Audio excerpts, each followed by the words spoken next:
dramatic consequences of Russia's war are spilling over across the globe, and this is driving up food prices, pushing people into poverty and destabilizing entire regions.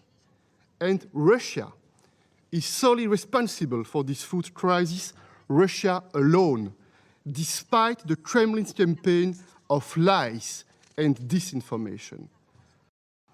And it is Russian tanks, Russian bombs and mines that are preventing Ukraine from planting and harvesting. The Kremlin is also targeting grain storages and stealing grain in Ukraine while shifting the blame on others. This is cowardly, this is propaganda, pure and simple. Saying over the weekend, Ukrainian forces have recaptured parts of Severodonetsk, although Russian forces likely continue to occupy eastern districts. It goes on to say Russia's broader plan is likely to continue to be cut off the Severodonetsk area from both the north and the south. Well, let's cross live to our correspondent Joe Inwood, who is in Kyiv, and we've read that UK intelligence information. And I mean, pretty much we know what's happening in the east of the country, and there's still a push from the Russians, isn't there? Yeah, absolutely. So this city, Severodonetsk, we've talked about so much over the last days and weeks. This is still the main focus of their attack.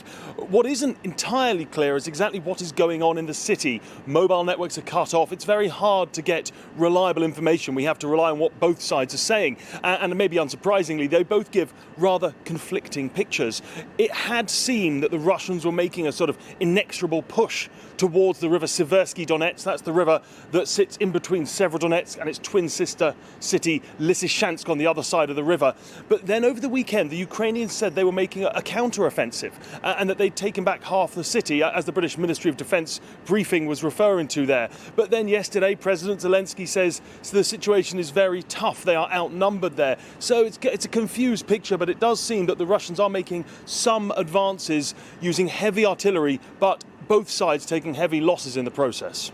And of course, we've just read a second ago about Charles Michel and the Russian envoy in the Security Council walking out because of accusations that Russia has caused this global food crisis. I mean, there is still huge pressure, isn't there, on supply coming out of Ukraine because of the war. Yeah, absolutely. Charles Michel really did not mince his words, he did not pull any punches. He was talking about how Russia is using this as a tool of war. And it really is worth pointing out the severity of the food crisis that's coming about as a consequence of this invasion.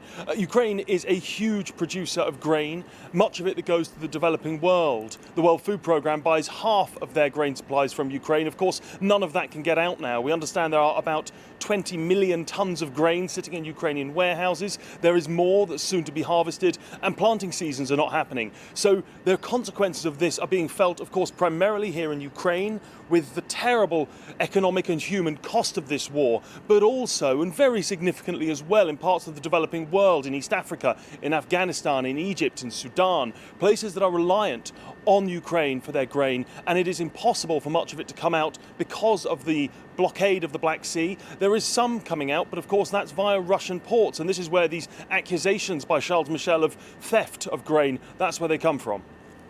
Joe, thank you.